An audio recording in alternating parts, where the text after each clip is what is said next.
Before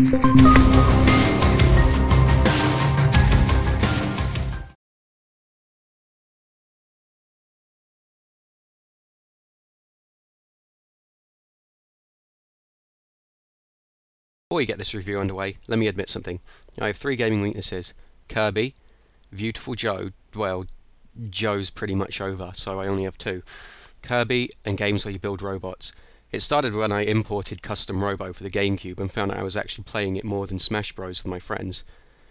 But that's not to say I like all games where you build robots. I mean, there was another MMO similar to Bots that I tried, where I struggled through an hour of mediocrity, then changed the graphics from kinda looks like a robot if you tilt your head to very, very, very, very, very low.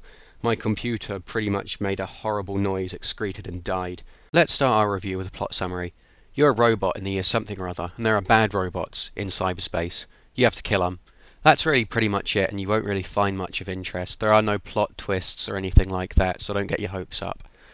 The graphics, well, they won't leave you stunned by any means, but they do a good job at creating a nice little world for your robot to scurry around in. The 3 main classes, if you can call them that.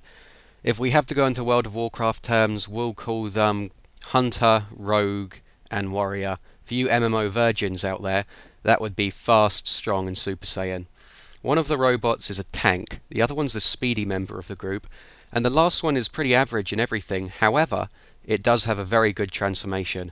All robots can transform and pretty much become a better robot. However, the final robot has the best one. One thing this game does have going for it is it has a great little community. You'll see the higher levels protecting the lower levels, which is something you really don't see often. The game does not suffer from Grand Chase disorder, which is where everyone picks the same character, which is something I am truly thankful for. The game features 3 main modes of play: Team Battle, Versus Battle, and Sector Mode. Sector Mode is the most fun, where you and a group of other players will take on a big sector and then fight the boss at the end. Versus Mode isn't that great, sadly. Team Battle is fun though, where you and a group of other robots will go up against another group and then explode their base in a wonderful display of sportsmanship. Sector Mode is pretty impressive considering there are 90+ missions. Not so impressive when you consider a lot of them look the same. Still, 90+ is a pretty good number. I really don't have many complaints about this game. One of them is, for a robot game, it really doesn't feel very customizable. I mean, you go up 5 levels, you get a new weapon, go up another 5, you get new armor. Really, it should have been you go up 5 levels, you get a choice between a strong weapon or a fast weapon. That's not the case. A lot of people who have the same class look pretty much the same. Versus mode is boring, to be honest. I mean, you go and you fight someone and then you barely get any money or XP, and then they call you a noob and then they leave angrily and tell all their friends that you're a noob. Ugh, really, not great at all. On the customization note, you can buy little helper robots. Each of them do different things. That's a bit of customization there, but they do cost a lot of money. Oh yeah, there are also premium weapons which you can buy, but you won't. Overall, this game doesn't do anything differently, but it does what you're familiar with very well.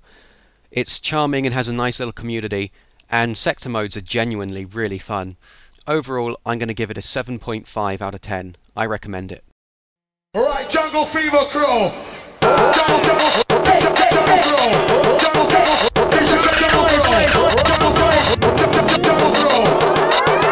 Yes, Hans Squirrel.